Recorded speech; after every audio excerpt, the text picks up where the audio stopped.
Good morning students, welcome my channel SM classes. आज हम लोग क्लास 10 का जो फर्स्ट चैप्टर है रियल नंबर्स है, आज उसके बारे में हम लोग डिस्कस करेंगे। इस चैप्टर में हम लोग को कुछ वर्ड्स के बारे में जानना बहुत ही जरूरी है, जिसमें से कुछ वर्ड्स हैं, कुछ टर्म्स हैं। लेमा, इस चैप्टर में बहुत बार इस वर्ड का यूज किया गया है। लेमा, एल्गोरिथम, ये सब ऐसे वर्ड हैं जो अनेकों बार इसमें यूज हुआ है। आखिर ये है क्या, पहले हम लोग इसको समझते हैं।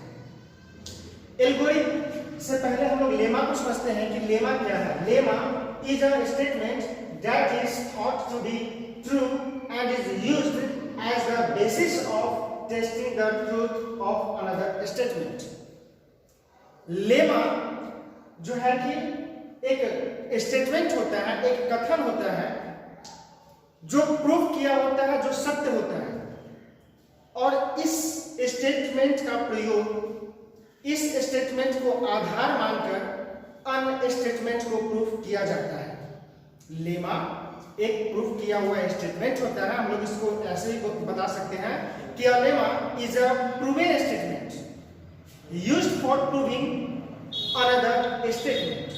लेमा कथन एक प्रकार का कथन होता है, एक ट्रू स्टेटमेंट होता है, प्रूफ किया हुआ स्टेटमेंट होता है, जिसको आधार मानकर अन्य स्टेटमेंट को दूसरे स्टेटमेंट को प्रूफ किया जाता है। क्लियर है? इसके बाद हम लोग समझते हैं यूक्लिड डिवीजन लेमा क्या है। यहां पे भी वर्ड ये जो लेमा है, यानी कि एक प्रकार का क्या है, एक प्रूफ किया हुआ स्टेटमेंट होगा। यूक्लिड डिवीजन, यूक्लिड एक मैथमेटिशियन थे, तो हम लोग देखते हैं कि यूक्लिड डिवीजन लेमा क्या है। तो given positive integers a and b, there exists a unique integers q and r satisfy a is equal to bq plus r, where r is greater than equal to 0 and smaller than b। कहने का मतलब Euclid division lemma जो है, यदि दो integers a और b, दो positive integers a और b अगर दिया हुआ है, तो q और r दो यूनिक इंटीजर्स इस प्रकार से प्राप्त होते हैं कि a is equal to bq plus r, जहां r का जो वैल्यू होगा वह 0 से बड़ा या बराबर और b से छोटा होगा। इसको हम लोग कैसे पढ़ेंगे? r is greater than equal to 0 and smaller than b। Clear है? हम लोगों ने क्लास 4, 5, 6 में पढ़ा होगा कि dividend is equal to division into quotient plus remainder. यहां पर अगर हम लोग देखें कि जो हम लोग डिवाइड करते थे, तो यहां पर डिविडेंड, यहां पर डिवीजन, यहां पे कोसेंट, और नीचे जो बचता था ये हमारा रिमाइंडर होता था। ठीक वही बात यहां पे भी आ रहा है। अगर हम लोग देखें a is equal to bq plus r, b into Q plus r, यानी कि dividend is equal to division into quotient plus remainder. Euclid division lemma क्या बताया कि यदि दो इंटीजर्स a और b, दो पॉजिटिव इंटीजर्स a और b यदि दिया हुआ है, तो q और r दो इंटीजर्स इस प्रकार से प्राप्त होते हैं कि a is equal to bq plus r, where r is greater than equal to 0 and smaller than b। r का जो वैल्यू होगा, रिमाइंडर का जो वैल्यू होगा, वो हमेशा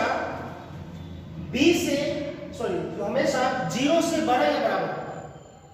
मतलब रिमाइंडर अगर डिवाइड हम लोग करते हैं तो रिमाइंडर या तो 0 होता है तब हम लोग छोड़ देते हैं उसको डिवाइड करना, या फिर जो वैल्यू b का है उससे छोटा होता है तब जाकर के हम लोग डिवाइड करना छोड़ देते हैं। जैसे यहाँ पर देख लीजिए, ये हो गया हमारा a, यहाँ पे हो गया b, यहाँ पे हो गया q, ये हो गया हमारा r। तो अगर हम लोग ध्यान से देखें इसको, तो हम लोग डिवाइड करना यानी कि b से डिवाइड करना हम लोग कब छोड़ देते हैं? जब r का जो वैल्यू है वह b से इससे छोटा होता है। ठीक है, वही बात, वही स्टेटमेंट यहां पे भी है। r is greater than equal to 0 and smaller than b। Next algorithm. Algorithm क्या है? An algorithm is a series of well-defined steps which gives a procedure for solving a type of problem। हम लोग बहुशंस को step by step solve करते हैं। वही बात यहाँ पे बताया कि एल्गोरिथम जो है is a series of well defined steps. Algorithm जो है वो वेल डिफाइंड स्टेप्स है which gives a procedure for solving a types of problem, जो certain types of problem को solve करता है। हम लोग यूं कह सकते हैं, इजी लैंग्वेज में हम लोग बता सकते हैं कि एल्गोरिथम कहने का मतलब हो गया कि किसी खास प्रॉब्लम को, किसी सर्टेन प्रॉब्लम को जो स्टेप बाय स्टेप हम लोग जो सॉल्व करते हैं, इसी मेथड को हम एल्गोरिथम कहते हैं। बहुत सारे ऐसे क्वेश्चंस होंगे जिसको हम लोग स्टेप बाय स्टेप सॉल्व करते हैं। जैसे हम लोग अभी पढ़ेंगे कि यूक्लिड डिवीजन एल्गोरिथम के द्वारा हम लोग एचसीएफ कैसे फाइंड करते हैं। तो वहां पे हम लोग जानेंगे कि उसको फाइंड करने के क्रम में हम लोग कुछ स्टेप्स लिखना पड़ता है, कुछ स्टेप्स बनाना पड़ता है और स्टेप्स के द्वारा ही हम लोग उसको सॉल्व करते हैं। तो कोई भी ऐसा क्वेश्चन जो स्टेप बाय स्टेप सॉल्व किया जाता है तो उसी को हम लोग बोलते हैं एल्गोरिथम। क्लियर है? अब यहां तक आप लोग को समझ में आ गया होगा। अब है यूक्लिड्स डिवीजन एल्गोरिथम। हमने क्या बताया? एल्गोरिथम स्टेप बाय स्टेप किसी खास प्रॉब्लम को सॉल्व करने का एक मेथड है।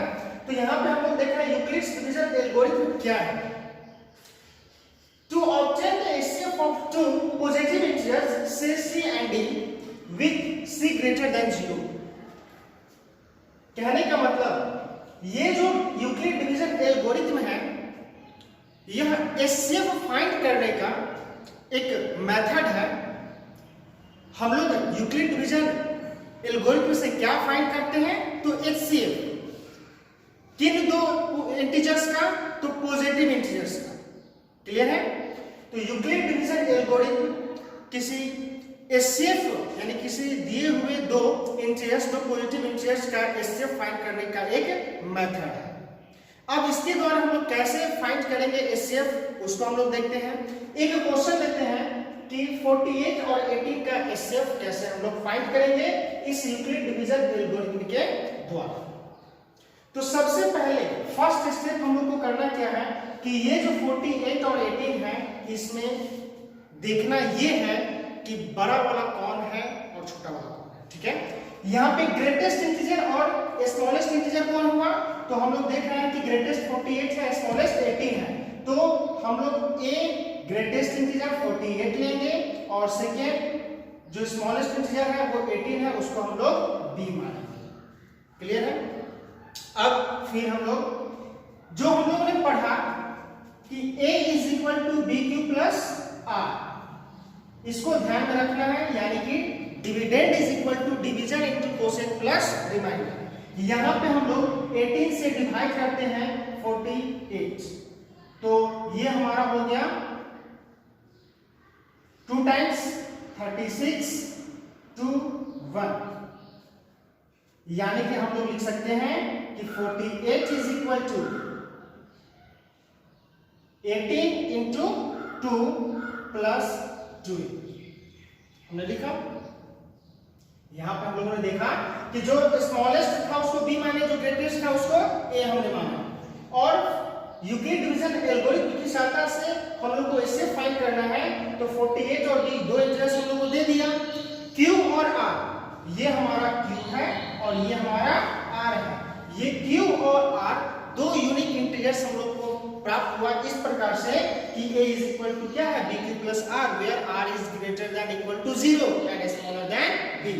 ये कंडीशन इसमें लागू हो रहा है, सेटिस्फाइड हो रहा है यहाँ पे। तो हम लोग इसलिए यहाँ पे हमने लिखा कि 48 is equal to 18 into 2 plus 2। Next step में ये हमारा यहाँ पे है, ठीक है, और ये हमारा यहाँ पे आएगा 2। नेक्स्ट स्टेप में ठीक है। तो हमने क्या बताया कि एल्गोरिथम है स्टेप बाय स्टेप, ये स्टेप बाय स्टेप चल रहा है ना, इसलिए इसका नाम एल्गोरिथम भी जोड़ा गया है। क्लियर है। अब फिर हम इसको डिवाइड करेंगे तो ये हो जाएगा हमारा 1 टाइम्स रिमाइंडर बच जाएगा 6। क्लियर है। नेक्स्ट स्टेप में फिर ये 12 यहां पे आएगा और 6 यहां पे आ जाएगा। तो ये हो गया हमारा 6 × 2 प्लस 0, यहां पे रिमाइंडर क्या हो गया 0। ये ऐसा प्रोसेस तब तक चलेगा, ये स्टेप तब तक चलता रहेगा जब तक कि रिमाइंडर 0 न आ जाए। अब यहां पे रिमाइंडर 0 आ गया तो हम लोग लिख सकते हैं कि HCF 48 and 18 is equal to, last में हम लोग डिवाइड किससे किए, लास्ट जो है वो डिवाइड किया गया है 6 से ना, तो इसलिए HCF हमारा ये हो गया 6। हम लोग डिवीजन मेथड के द्वारा भी हम लोग HCF फाइंड करते हैं। कैसे करते हैं, तो अगर देखा जाए तो उसी का एक मेथड ये भी है। तो हम लोग कैसे करते हैं फाइंड, तो एक बार इसको देख ले, 18 से डिवाइड करते हैं 48, तो 2 टाइम्स 36, रिमाइंडर हम लोग का बच गया 12। फिर नेक्स्ट स्टेप में 18 को अंदर रखते हैं ना, तो फिर ये 1 टाइम्स ये हो गया हमारा 12, रिमाइंडर बच गया 6। तो अगर देखा जाए वही लिखा हुआ है 12 × 1 और रिमाइंडर 6, यानी कि dividend is equal to division into quotient, 12 × 1 plus remainder. फिर ये नेक्स्ट स्टेप में हम लोग 12 को अंदर रखेंगे तो ये हमारा हो जाएगा 2 टाइम्स, तो 2 टाइम्स 12, रिमाइंडर यहाँ पे हम लोग का हो गया 0। वही यहाँ पे लिखा हुआ है कि dividend is equal to division into quotient, 6 × 2 plus remainder 0, remainder यहाँ पे 0। तो इससे हमारा HCF क्या निकल गया, HCF ये निकला 48 और 12 का, 48 और 18 का 6। यहाँ पे भी HCF क्या निकल गया 6। तो यानी कि हम लोग प्रकाश कर सकते हैं यूक्लिड डिवीजन जो है एक प्रकार का डिवीजन ही हुआ, बस स्टेप बाय स्टेप सॉल्व करते हैं तो एल्गोरिथम, और ये हो गया हमारा डिवीजन मेथड, इससे भी HCF फाइंड हुआ। तो यूक्लिड डिवीजन क्वेश्चन पूछा जा सकता है कि यूक्लिड डिवीजन एल्गोरिथम जो है ये किस चीज का मेथड है, क्या फाइंड करने का मेथड है, तो हम लोग बता सकते हैं कि यह HCF फाइंड करने का एक मेथड है। HCF के जगह पे कहीं कहीं पे GCD भी लिखा हुआ होगा। तो यह जो यूक्लिड डिवीजन एल्गोरिथम है यह किन 2 इंटीजर्स का HCF निकालने का मेथड है, तो हम लोग बता सकते हैं कि यह पॉजिटिव इंटीजर्स, 2 पॉजिटिव इंटीजर्स का HCF निकालने का यह एक मेथड है। आई होप आप लोगों को ये वीडियो बहुत अच्छा लगा होगा। यदि अच्छा लगा होगा तो हमें कमेंट करके जरूर बताएं और हमारा मेरे चैनल को सब्सक्राइब करना न भूलें और बेल आइकन को जरूर प्रेस करें ताकि हमारे नए वीडियो का नोटिफिकेशन आपको पहुंच जाए। धन्यवाद।